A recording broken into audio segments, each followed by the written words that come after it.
So welcome, you guys. Thanks again for joining us.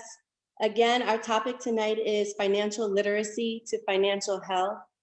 Financial wealth, which could be financial health as well. We also have decided that for every episode, we are going to start highlighting a business. So at the end of our Chime In session, Andrea will get an opportunity to talk about her business with you. I'd like to introduce myself. I'm Celeste Day. I'm a healthcare administrator. My name is Andrea Caesar. I'm an emergency nurse practitioner and a family nurse practitioner. Welcome to Chime In. Hi, good evening. I'm Denise Sinclair Scott. I'm an avid sales professional for a telecom company. Welcome to Chime In. Greetings. My name is Jermaine Lawrence, and I'm a courier for FedEx. Welcome to Chime In. My name is Glenn Frazier. I'm a respiratory therapist and a clinical specialist for a medical device company. Welcome to Chime In. Hello, my name is Julia Caesar. I'm a financial analyst. Welcome to Chime In.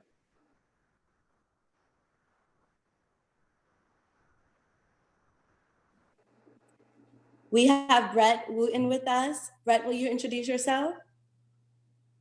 Absolutely. It's a pleasure being here with y'all tonight. Thank you so much for having me. I got started in this career field 13 years ago, straight out of college. And I was fortunate that between my junior and senior year, I did an internship. And I really fell in love with the difference that you can make in someone's life financially.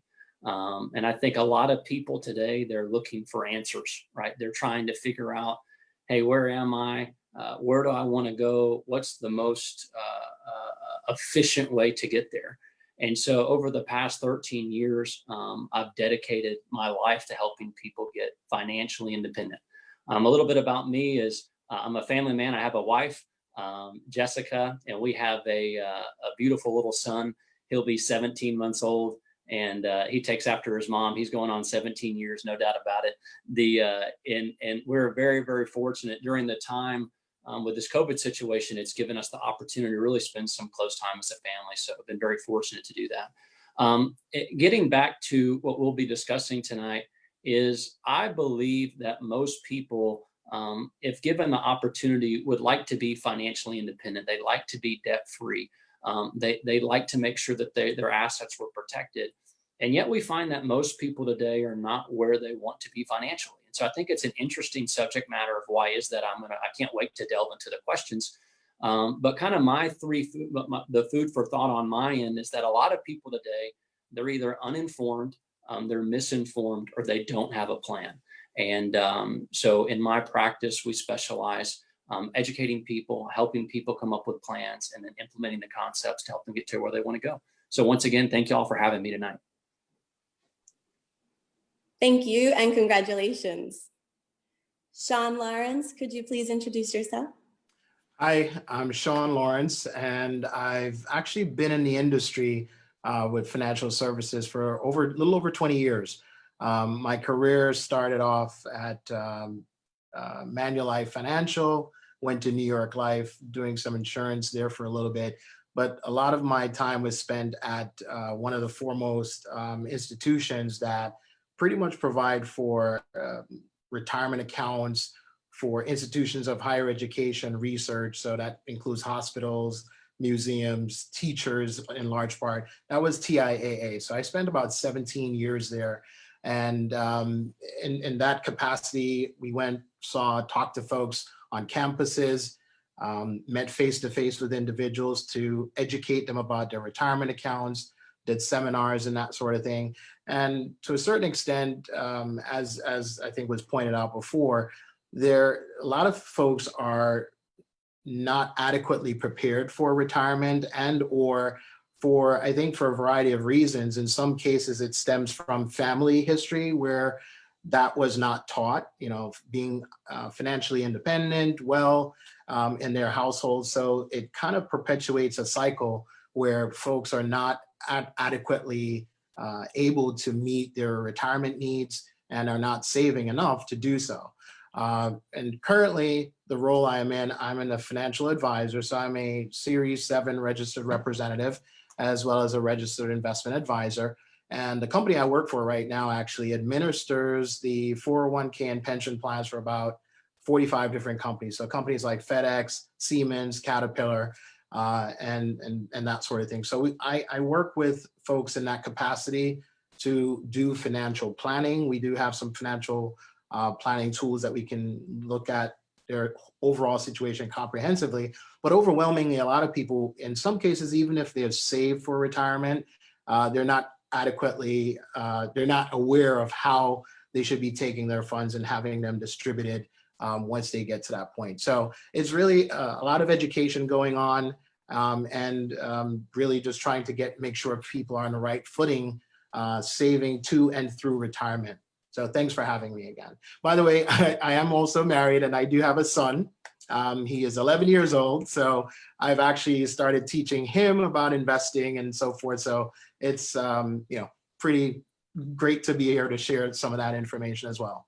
Thank you. And that's actually a great way to start, because I'm going to jump right in with my question that's kind of near and dear to my heart, because just as you ask about, or start talking about your son and starting to educate him early around finances, I think one of the big questions when you're at any age, but specifically myself, who's technically, I guess, Generation X, we have thought about the fact that Medicare benefits won't be around because of all the baby boomers out there, all you guys listening.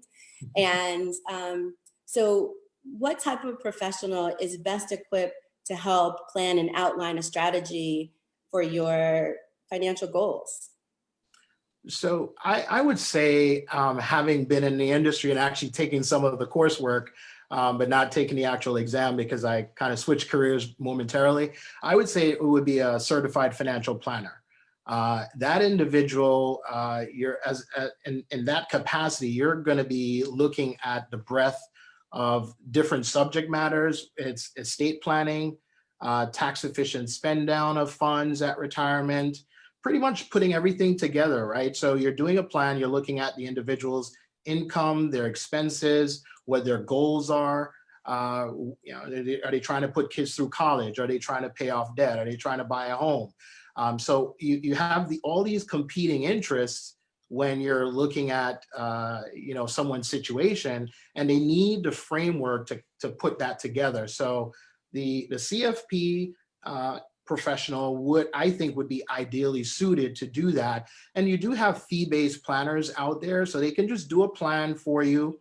If they identify where there are any gaps in your overall situation, they can refer you to a specialist, because a CFP in and of itself, they have a lot of knowledge about broad or different subject matters, but they're not necessarily experts in each of those areas. So they would need to ultimately refer you to, again, a specialist, a tax advisor, estate planner, and that sort of thing to address any gaps in your overall situation. But the CFP would be it. Brett, would you agree? Yeah, I definitely think that having someone that's gone through some sort of further knowledge to continue growing their breadth of what they're talking about is critically important. And one thing you mentioned is having 20 years of experience. I don't think you can put a price tag on experience in anything that you do. So making sure that the person you're dealing with has been in the industry. I also always tell people, listen, ask for references when you're dealing with someone. Have someone that can recommend you to others that have dealt with them. They can give you about their experiences, so on and so forth. And then you want to be dealing with someone that has that fiduciary standard, has to deal in your best interest. I think that's critically important, because there's a lot of financial professionals out there today that don't, right? There are no recourse for their actions or recommendations. So I agree. I'm going to chime in right here, and I'm going to ask Sean this question. At what age do you think individuals should start receiving their Social Security benefits? So that is an interesting question. What I typically, when I'm discussing this topic, I tell folks, I'm going to give them both sides of the equation. There are two schools of thought. You'll never have financial professionals agree on a specific time frame. But in my opinion, it depends, right? And here's why I say that. for a lot of individuals, Social Security will be their primary, or in some cases, only source of income. And if they have not saved enough in other sources, retirement accounts and what have you, then they're going to be heavily dependent on those funds. If you throw in a medical situation where they have to either retire a little bit earlier than anticipated, then 62 is the earliest you can start taking Social Security benefits. However, you're going to get a 30% reduction in the benefit if you started at 62 versus waiting until 66 and 8 months or 66 and 10 months. If at all possible, it'd be great to wait until you're at least eligible for full Social Security retirement benefits and start it at that time. One other point, I think the unknown variable, which would make it really easy to decide, is if we knew when we would die, right? So ultimately, if you have a history of longevity in your family, it probably makes sense to wait until the full Social Security retirement age to start taking that benefit. Otherwise, 62 if you really, really need that source of income. But just recognize it's going to be a 30% reduction. All right, good evening, guys. How you doing? I'm good, you? I'm good. So this question is for Brett. Brett, how can we build generational wealth and teach our kids to do the same and to follow through? So my personal opinion is that teaching people that ownership is what creates generational wealth. And when it comes to the youth today, I think education is where it starts. I think it's teaching people at a very early age, hey, how do you save money, right? What's the difference? I did an analogy one time. I spoke for a high school group and I taught them, hey, if you just stop spending money on Starbucks, if you cut down your Starbucks in half and you put that money in an account where it could grow at a real rate of return over time, it's incredible, because the younger you start, the better it is long-term.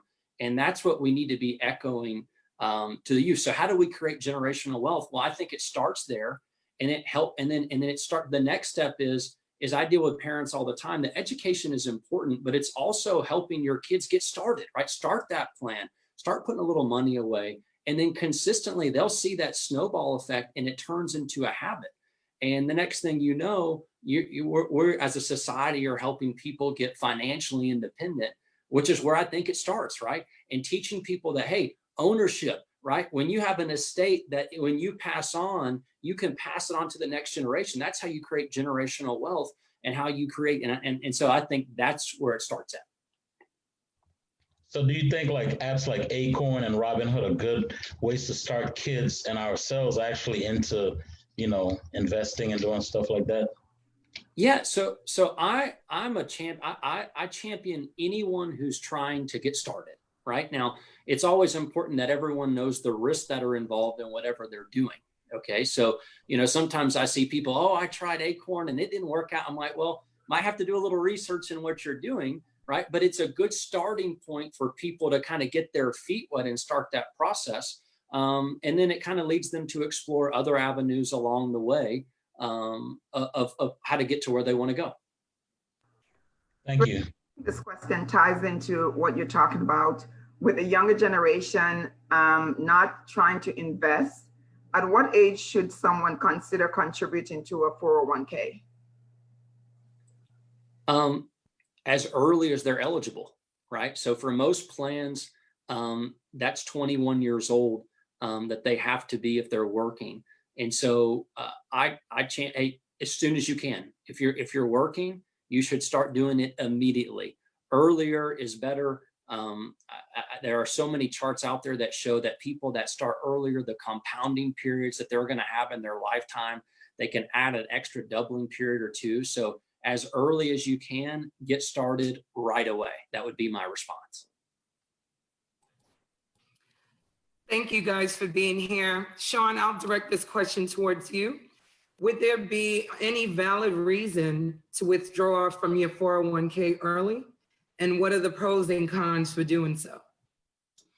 And that's interesting you asked that question, because again, where I am right now, we administer 45 different 401k plans. So valid reasons.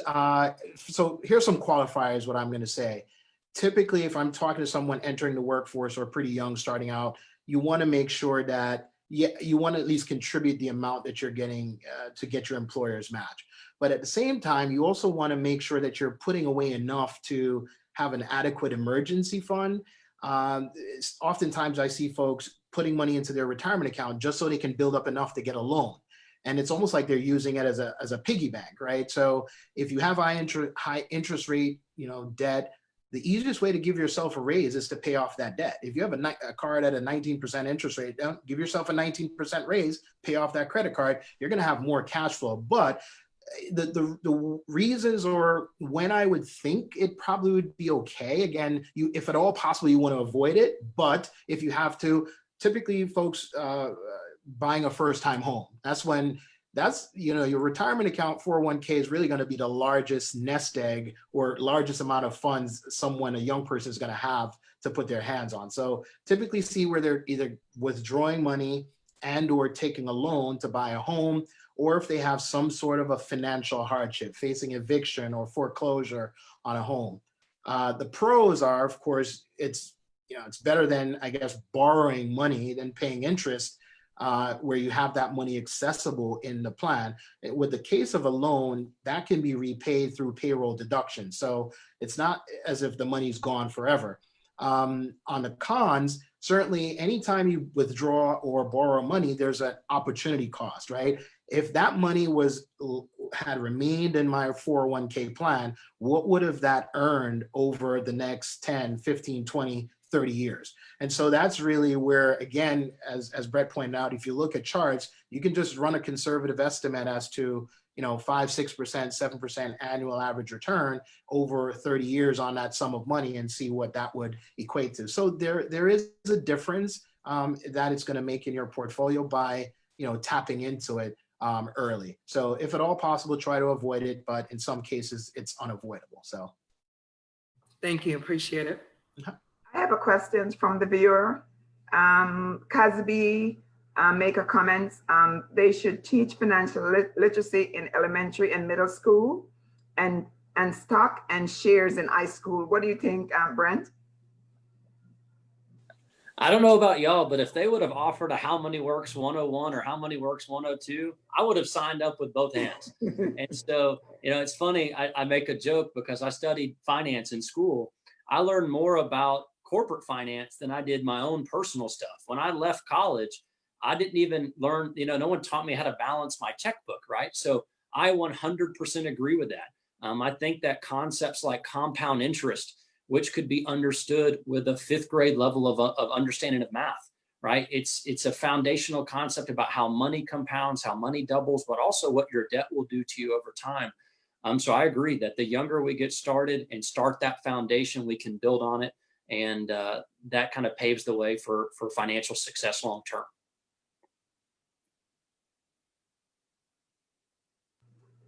Thank you. Pompey, you want to go ahead? Yeah, good. This can be for, you know what? I'm going to give it to my namesake, Sean. Realize your name is Lawrence. We're going to have to talk after the show. Okay? Right. But since we're on the 401k topic, I have a question. What is the minimum contribution someone should make for their 401k? Well, I wouldn't say there's a minimum, right?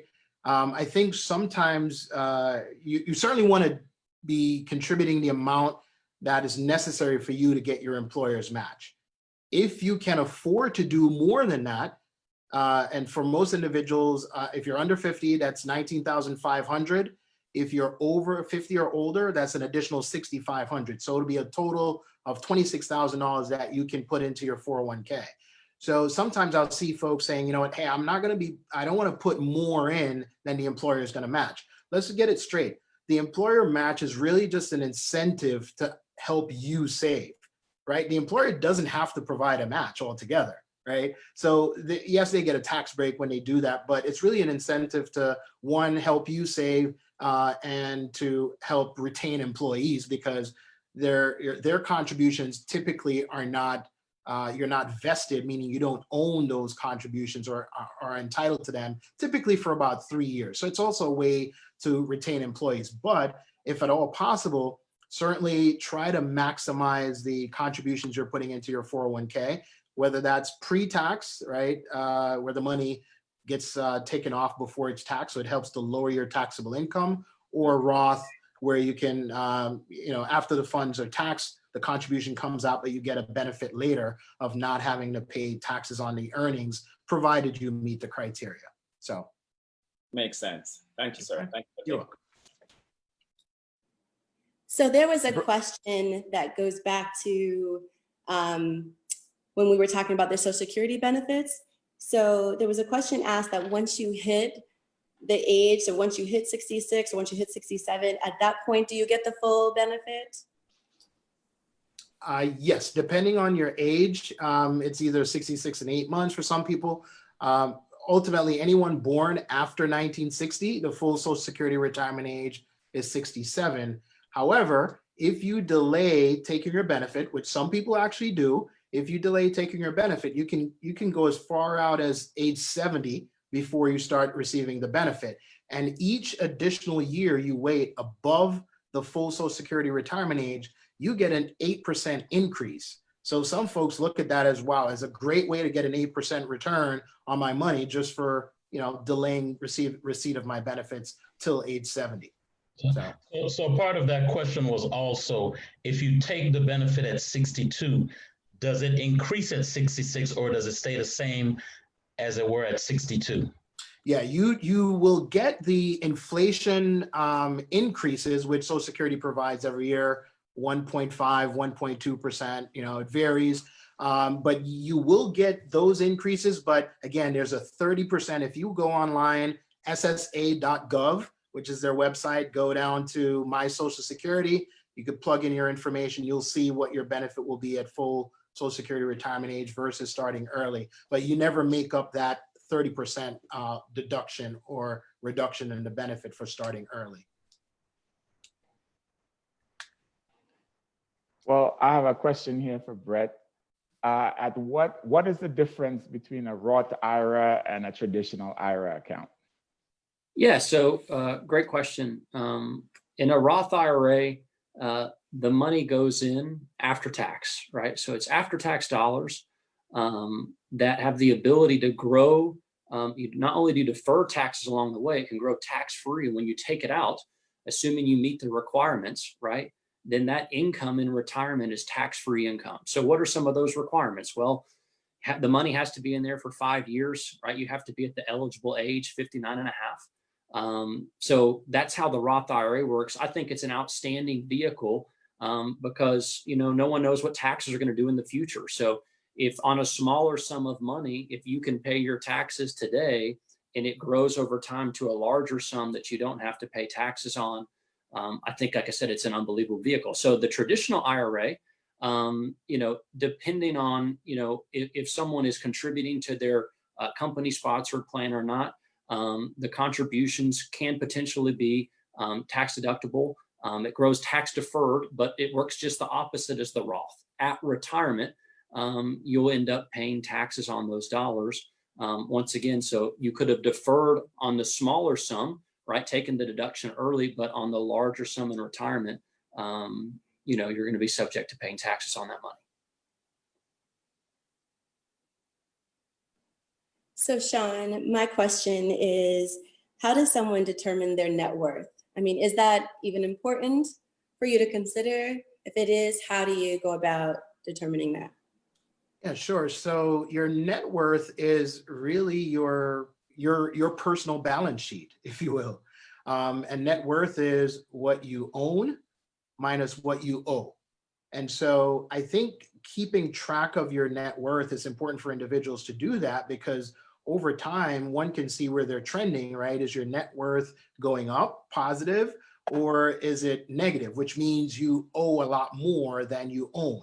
So that would suggest that someone is highly in debt or they just keep accumulating debt and not paying it off. So bottom line, yes, what you own minus what you owe, again, your personal balance sheet, and it's really just a good way to see exactly how things are trending for you as you're kind of working towards ultimately financial independence, right? That's really the goal individuals want to accomplish. And they say, you know, I think a lot of folks in some instances, they celebrate big time when I don't have a mortgage anymore, right? I'm debt free. So, so in that respect, so, you know, again, that kind of ties into it to a certain extent, but it's really our personal balance sheet. And it's important to keep track of that to see how you're trending over time, hopefully in the right direction. Okay, so this time I have a question for Mr. Brett. Say I have $10,000 Mhm. and I put it into a mutual fund. How long does it take before it matures? Well, when you say mature, so normally in like a mutual fund, what a mutual fund will do is depending on what type of a fund it is, right? And a mutual fund is just a collection. It's mutual funding from multiple types. It can be individuals, families, institutions, endowments, where you bring in active management on a fund, money that's actively managed, pooled assets together. So if you're asking at what point does that money double, right? At what point does that money start compounding? Well, that will all depend on the rate of return of the fund. And so one of the things you can always go back to is a concept called the rule of 72, compound interest. You take the number in front of your interest rate, divide that into 72, and it will tell you approximately the number of years that it will take for your money to double. So if you were earning a 9% rate of return over time on your mutual fund, your money, your $10,000 should be doubling approximately every 8 years. And so it would really depend on the type of fund that you're in, right? Is it an all equity fund? Is it a balance fund? Is it 100% in bonds? What type of bonds? And so the best thing I tell people is, while the past does not indicate the future, right? You do get a pretty good idea of what something's done by its track record historically, especially if it's been around for a long time. So that would be, you know, like I said, we don't have a magic ball, unfortunately, but that's probably going to be the best thing to look at. Hey, what can I expect here? What am I looking at? Understand how the assets are allocated, and also what does performance look like over time. Which one would you recommend if I'm gonna do it? Which one would you recommend? Well, that's kind of a loaded question. What I would say is we would first have to determine what you need your money to do over time, right? We'd have to, like Sean was talking about earlier, we'd have to do an assessment on, hey, where are you at? Where do you need to go? And then it kind of helps me as a financial professional determine what type of allocation mix do you need, knowing that if you're in all equities, right, you can earn more money over time, but guess what? There are some risk involved with that. We have a COVID situation. The broad market goes down 35, 40% in a couple of months. Well, a lot of people who thought they wanted to be aggressive, they realized, well, wait a second, I didn't know that could happen, right? So I always tell people it's important to know where you need to go. It's also very important to assess what I call your risk temperature and determine, hey, what's my loss potential in this type of allocation mix, to make sure that you as the investor are okay with that. All right. Thank you for taking my question. Absolutely. Brett, I have a questions for you.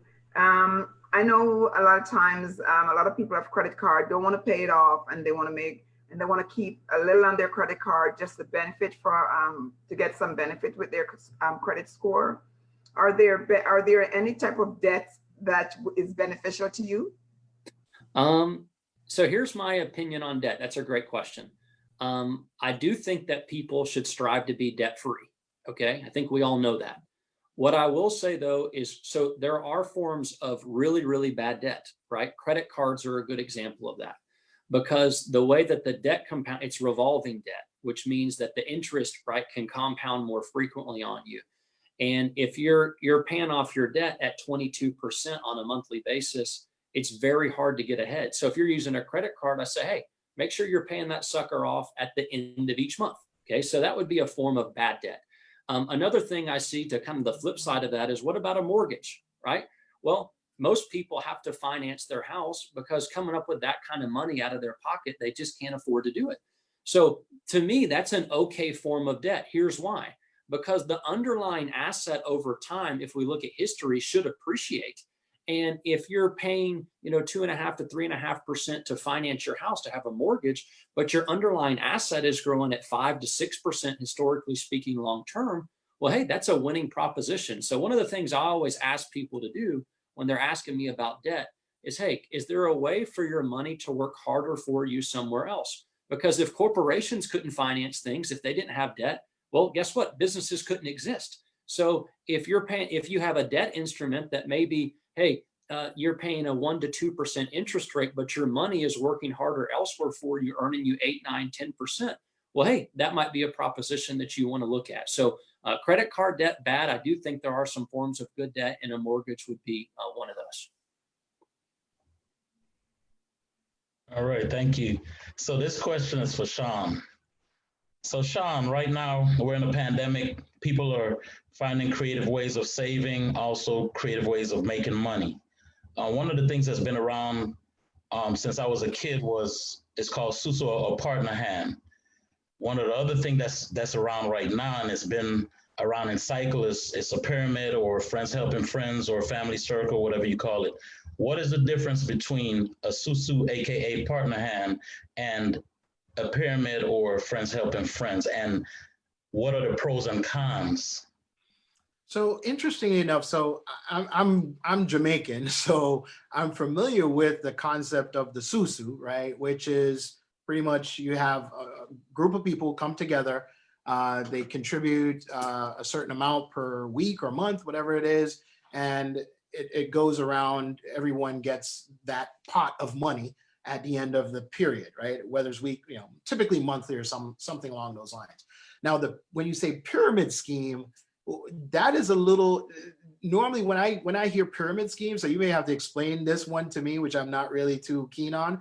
When I hear pyramid scheme, I automatically think multi-level marketing, where you have to recruit in a certain number of individuals to come in. They then recruit others, and there's a flow of money or returns based on some product that's being sold and so forth, right? So let me just tell you if that's what you mean by a pyramid scheme. I am not a fan of pyramid schemes and or multi-level marketing, types of situations, if you will. Because there is not a product being offered. It's just you put in, let's say you put in $100 and you walk away with $4,000. That type of thing with no product involved. That's what I'm talking about. So you're saying there's a multiplier effect, let's say, on that friends helping friends pyramid scheme ultimately? Exactly. So does everyone benefit in the same way in terms of that multiplier effect? That's what I want you to tell me. No. So this is something new to me, quite frankly. So it's been in the air. It's been in the air a lot lately. A lot of people around us are looking at it or have been approached about it. And I've been trying to talk to them and discourage them from it, because there's no way you can put in $100 and walk away with $4,000 and everybody benefits, right? So right. That's why I wanted you as a financial professional to talk to people and explain to them that does not work. Yes, absolutely. So here's what I will say. This is a general golden rule when it comes to things like this. If something seems too good to be true, it usually is, right? There are no free lunches around. No free lunches exist. Even so, I will share a quick anecdote with you. There was a guy in Jamaica who was doing foreign currency trading. His name was David Smith, and I got caught up in that whole thing because this guy was providing 10% returns month after month after month. He even offered to trade for the Jamaica government. Long story short, it was a Ponzi scheme, right? At some point you went to try to get a request of withdrawal on your funds, you couldn't get it. Close up shop. Long story short, it was a pyramid. It was a Ponzi scheme. He wound up being prosecuted. He fled to the Turks and Caicos Islands. The US government went after him, prosecuted him, and then he doing jail time there, and he's doing jail time in Florida. So again, can you get 10% returns month after month on any kind of investment? No, again, that was too good to be true. Fortunately for me, I was pulling my funds out as I went along, so I didn't kind of go down with the sinking ship, if you will. But that's what that sounds like to me. There's really that multiplier effect. Again, sounds too good to be true. So I would certainly stay away from it. There are no free lunches when it comes to these types of things. What do you think about it, Brett? I would say, interesting enough, I know someone who got approached by one of these organizations right as this pandemic started. And they called me and asked me my opinion. And I said, very frank, I said, well, listen, anytime that you can put in money and there's no legitimate product or good being sold, and someone is promising you a rate of return, that sounds like something where they're collecting all the money that's coming in and they're giving it to people higher up in this organization. And I said, so for that, I would stay very, very clear of it, because if there's not a product or good being sold, just like you said, Glenn, I echo your sentiments completely. That's something that you want to stay away from. How can you put in 400 and get back $4,000 next week? But listen to this. Literally 2 weeks later, the same site that had been sent to the lady I know was shut down, right? Gone. And so everyone's 100%. If it sounds too good to be true, it probably is. Anytime someone's telling you put money everywhere, and then we're going to take the money that everybody puts in and everyone's going to get some money here, that's not a legitimate way to invest money, in my opinion. So stay clear. Thank you. You have a bunch of addresses, so you can change address after address. We have Debbie, who just said she was approached for $1,400. She just did a Zoom and she had to recruit 2 people, but she said she did not join. So I'm glad for you, Debbie. Right. All right, Brett, this question is for you. The question is, what is the difference between term life and whole life insurance? Great question. So term life insurance in its traditional sense is meant to cover someone for a death benefit for a period of time. And in traditional term, what you'll find is that during that level period, your cost is designed to stay the same. Now, there's all these different variable types out there. So we're just talking in its most basic sense. So someone protects themselves for a period of time, cost stays the same. What you normally find, Julius, is that term insurance, especially at an earlier age, is going to have a lower cost per thousand in terms of what it costs the consumer, okay? Because it's just the pure insurance. Permanent life insurance, which is whole life, is different. It has a death benefit component, but it also has the ability to generate and create some savings inside of the policy. And there's all these different forms of permanent life insurance: whole life, variable universal life. So it can get complicated, but in its most basic traditional sense, one is to cover you for a period of time. After that period of time, when the term ends, right, there's no more death benefit. Now, there might be a conversion privilege or an exchange option. And permanent life insurance is designed to cover you for a longer period of time. Whole life generally goes until age 100. Okay, Brett, since we're on the life insurance subject, I have a question. Should you get additional life insurance outside of your employer? And if so, why? My answer would be 100% yes, you should. And let me go through a few things that people have felt as a result of this COVID situation. So a lot of people don't know that in your group life insurance plan through work, there are some conditions in there where if you're not on active payroll, right? If you're not on active payroll, right, there are some that some companies don't have to pay out the claims, right? Which is critically important to know. Also, if you leave your employer, whether you leave because you want to or because they made you, then the vast majority of companies don't have a provision for you to continue coverage on. So guess what? If you leave your employer and now you're no longer insured, but wait a second, some people, well, I'll just go get life insurance then. Well, what if you're not healthy enough, right? What if all these factors come into it? So I always tell people that you should treat your coverage through work like you're renting it, because you are, because at a certain point, it's probably not going to be with you. Get the proper amount of coverage outside of work. That way you have a portable plan You're never locked into having to work somewhere because of the life insurance benefit. You got a portable policy that you can take anywhere. That would be my opinion. Thank you for taking my question. Brett, I have a Absolutely. question to further that. What's the minimum life insurance you think someone should have? Wow, that's a great question, Glenn. I mean, you know, you want to go into the factors, right? And here are the factors that I always go through with people. Is one, what is it going to cost to pay for someone's final expenses? We should know that, right? So final expenses today, $10,000 to $15,000 minimum. How many times have we seen group me's in the community where something happens unexpectedly, right? A tragedy happens and people are having to do a GoFundMe, excuse me, I said group me, a GoFundMe, I apologize. Or they're having to do a community barbecue to raise money to pay for someone's final expenses. So final expenses, Glenn, also want to know, hey, what debts are out there, right? What is out there that if you are no longer here, that you want your spouse and your survivors, your children, to have to take care of? Most importantly, I think the thing that needs to be protected against, number one, is someone needs to replace their income, because that's someone's most valuable asset, in my opinion. You take a husband and wife, they both bring home money to their family. If the husband went to work one day and didn't come home, along with the emotional distress, well, there's a financial loss immediately. And so protecting someone's income, coming up with a calculation of, hey, if we need to replace $3,000 a month, how long do we want to replace that for? And that kind of being the lump sum. I believe that those are the factors that someone needs to consider. Thank you. Let me chime in for a minute there. We have a comment online from Junior Anderson. His comment is, I rather call it a debt benefit. Life insurance makes it sound like it's not. Bottom line is the benefit from debt should be passed on to your spouse or legacy.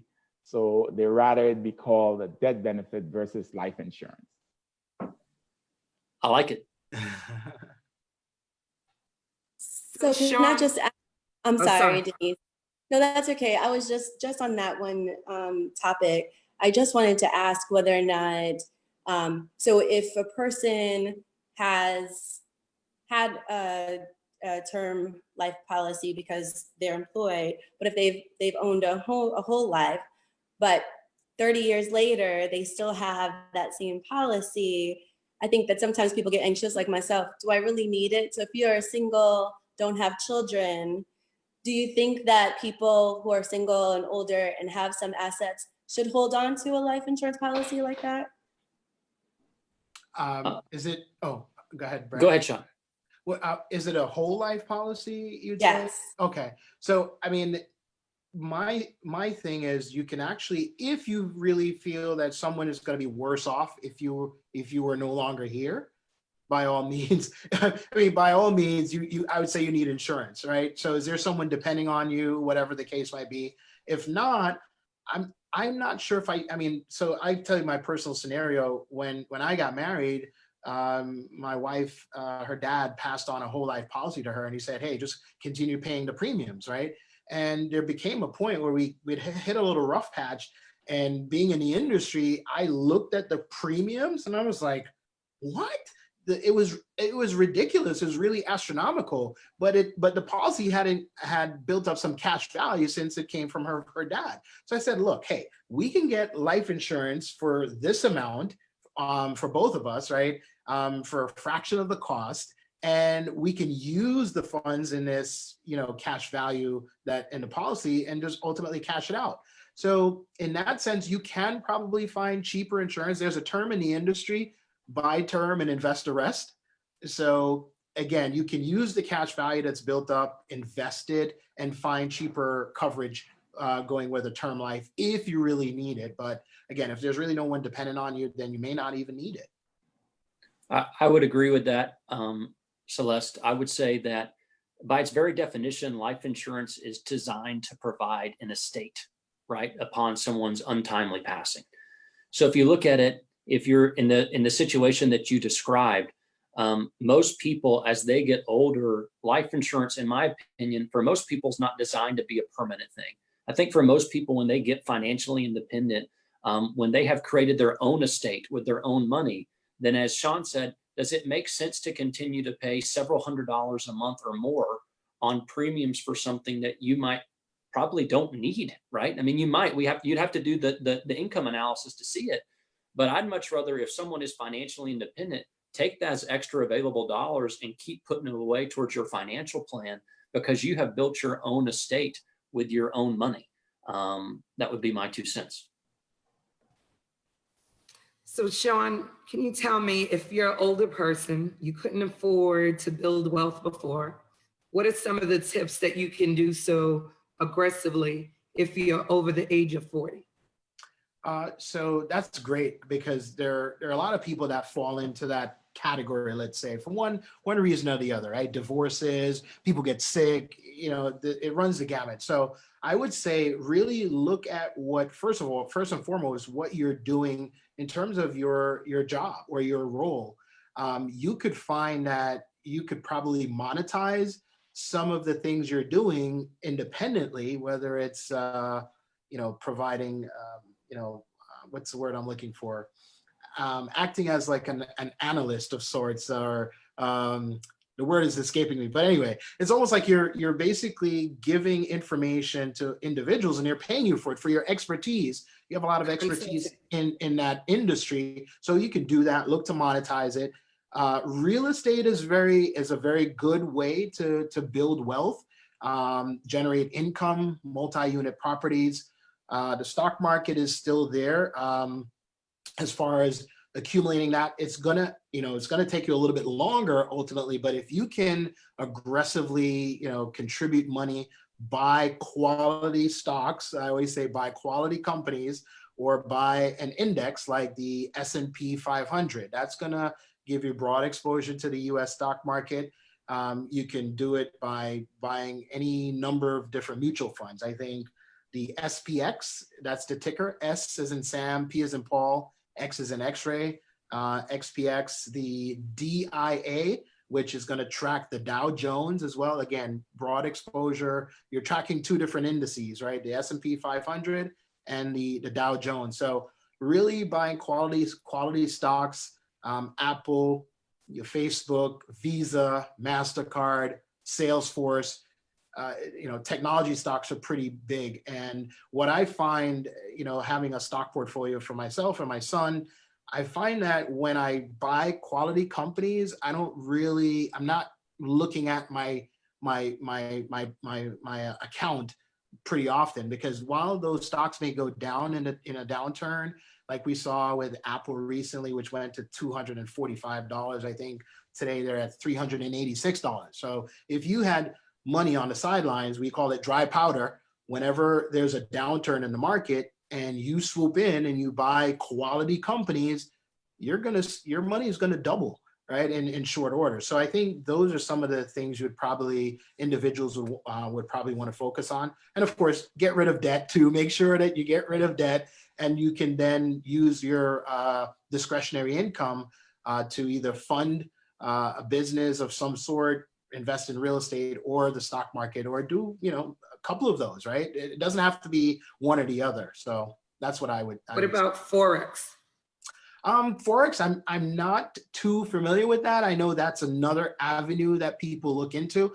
With anything, involving the market, whether it's currency trading or the stock market, the goal is to really become as knowledgeable as possible about it, right? So whether it's all these companies, TD Ameritrade, Fidelity, you would be amazed at the resources they have on their website that you can actually just go utilize. There's videos that teach you about any topic that you want to learn about. And so that's, I think there's a big push nowadays. I wouldn't say push, but there are a lot of folks more interested in learning about the market through Instagram. We have all these different venues for people who are out there talking about the stock market using apps like Robinhood and so forth. But there's a lot of opportunity to kind of do that, even, just start, right? So that's what I would say. Thank you.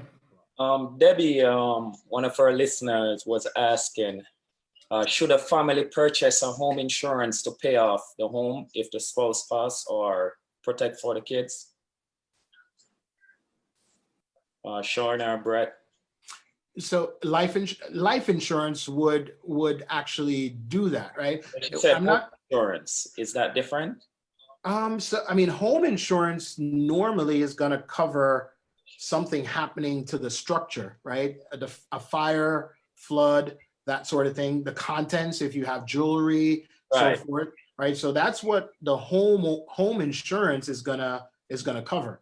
Life insurance, on the other hand, is okay. I have a wife. I have a kid. The kid needs to go to college. The house has a mortgage on it, needs to be paid off. So my income is no longer going to be coming in if I pass away. So those things need to be covered.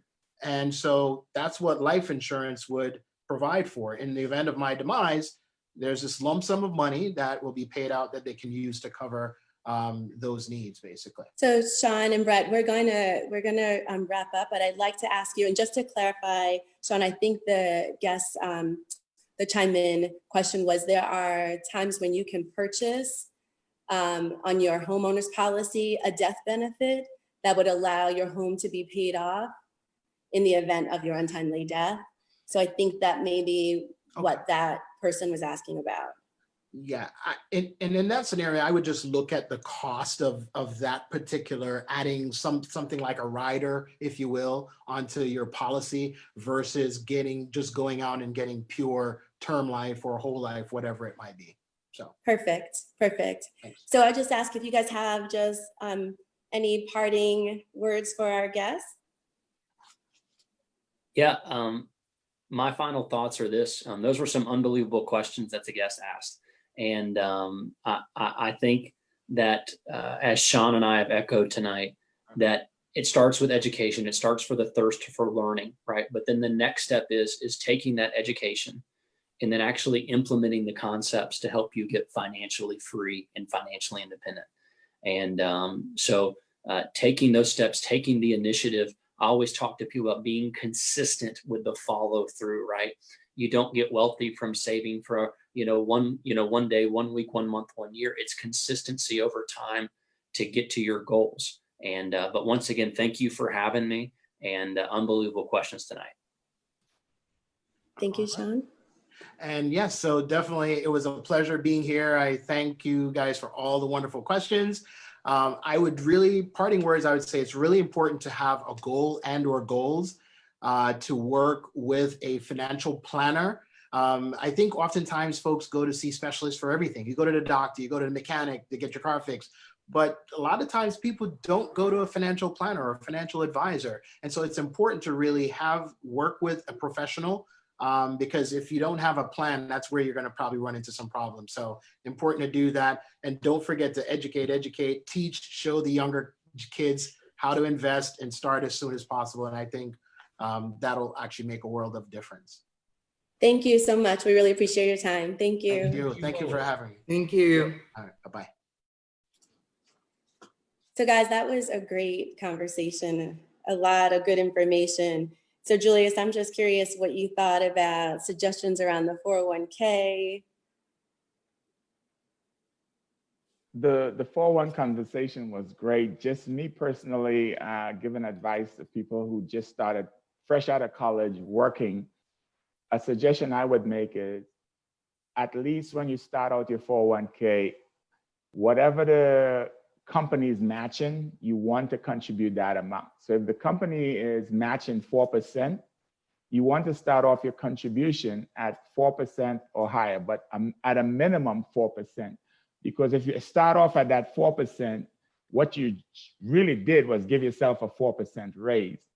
Because for that 4% that you're contributing to your 401k, when your employer matches it, basically you're making 4% more money over your lifetime. And then after that, every time you get a pay raise, if you take half of it and contribute it to the 401k, you're getting further and further along towards the level of financial independence. Because what will happen is, let's say you get a 4% raise the first year and you contribute another 2 to that 401k. Now basically you're saving 10% of your money. 4% that you're putting in 4% that the employer is matching and an additional 2% that you're contributing. So you want to keep doing that until you max out. The max right now is 19,500, but as soon as you can get there, because literally if you start early contributing to that 401k, there's no reason you should not retire and when you look to your 401k and see over $1 million in there. And that does not matter who you are. It just takes discipline, getting it early and keep contributing. And eventually, when you do get to retirement age, you will love the benefit. You will really love the benefit. Glenn, what were you thinking? So I definitely agree with Julius. I think that if your company is matching, if you put in less than they match, you're leaving money on the table, right? The more you put in your 401k, the less your taxable income is. So you want to put the maximum if possible. And if you can't start out at the maximum, you start out at that 4%. And every time you get a raise, you're already paying your bills on your income that you have. So every raise that you get, just contribute it to your 401k and just continue doing that every year and you know, until you get to the maximum. That's my best advice. That's great advice. Andrea? And I'll just piggyback on what Julius and Glenn says. If you started out with that deduction, you won't miss it from your income. So if you start out doing 4%, and if you have the money in your hand, you're going to spend it. So if you do that, if you get a raise, you do another 2%, you'll never know that you never miss the money. And in the end, you will benefit from it. And again, make sure that your kids are educated about savings, 401k, and how you could build a wealth with your kids, and keep it in, like, as African Americans, we don't have a generation wealth. We don't pass on nothing to our younger generation. So they are there, and when they're starting from scratch. So if you teach them about how to save, and if you put money in your 401k, maybe they will in the end inherit something. Denise? I echo their sentiments, but I'll go a little bit further. I would say a lot of these major companies that you work for also have stock options. So if you do get a raise, buy stock in the company that you work for, because you get to see how it performs. I'm also a salesperson, so I get commission and I get bonus. That's extra money. To me, again, I think you should buy the stocks that the company has to offer. You get to accelerate what's in your 401k a whole lot quicker. Great, That totally depends on the company and how they're performing, because there's a lot of companies that's losing money and you don't want to get into the situation where you contributing extra money into that. You definitely should invest back into your company if they're consistently ensuring that good performance and they're making money. If not, keep it in a mutual fund or in a S&P 500 type settings where you have a more balanced investment. And that's also probably a good time to think about how you get advice. So one of the things, Julius, that you're mentioning is really at what point do you get some support, like the guests that we had on, people who are experienced and knowledgeable to help guide you through the process. Yes, if you yourself have knowledge about finances, whether it's with the stock market, insurance, or whatever, and you have enough knowledge that you feel you could do it yourself, by all means. But for the most part, if I am sick and I have a nerve problem, I'm going to a neurologist, you know. So I would think it's better that you go to a financial advisor, and they may know things and they stay current. So there's maybe some changes in the laws, some changes in the policies that they could make you aware of. Like right now, if you decide to take out money out of your 401k early, you can. Because of COVID-19, you could go ahead and withdraw up to 100. Right, so that never heard that.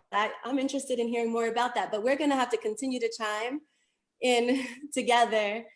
We need to wrap up, but I would like to, earlier on, I shared that we were gonna highlight a business at the end of our hour, and we're at the top of the hour. So I'm gonna ask Andrea to just take a minute to just share your business. Hi, good night. My name is Andrea Caesar. I want to talk to you tonight about improved nurse practitioner skills, otherwise known as INPS. INPS is owned and operated by me. I'm certified as an emergency nurse practitioner and a family nurse practitioner. I had a dual master at Emory.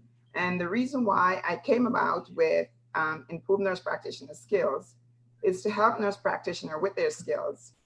When nurse practitioners graduate and they don't have the physical skills to do a lot of the skills that they need to get employed, or if they get a job in the urgent care or in the emergency room, they are not capable of doing all those skills. I am accredited by the American Nurse Practitioner Association. You will, at the end of the class, you will get 6 CUs, 12 is regular and 4 is educational.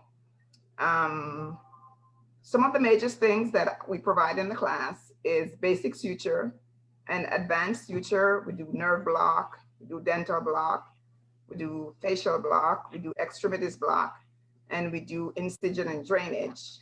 We do upper extremities, lower, for the x-rays, we do upper extremities x-ray, lower extremities chest x-ray, joint injection, and all the other minor office procedures that you'll ever encounter in the urgent care or the emergency room settings, like foreign body removal from ear, nose, and throat, ring removal, paronychia, thick removal, splinter removal, toenail resection, fish hook removal, and anything that you need to work in the emergency room or in the urgent care, you could get it there. You could reach us at 1-800-219-1596, or you could find us at info@improved nurse practitioner skills, or you could find us on the web at www.improvednursepractitionerskills.com, or you could find us on Facebook or IG. Check us out. Thank you, Andrea. Andrea, like you make people, man. We're just gonna thank you guys again for joining us. Next week, we're gonna be chiming in and talking about all of the topics that we recently have brought guests on the show to discuss. So please join us, and thank you again. Good night.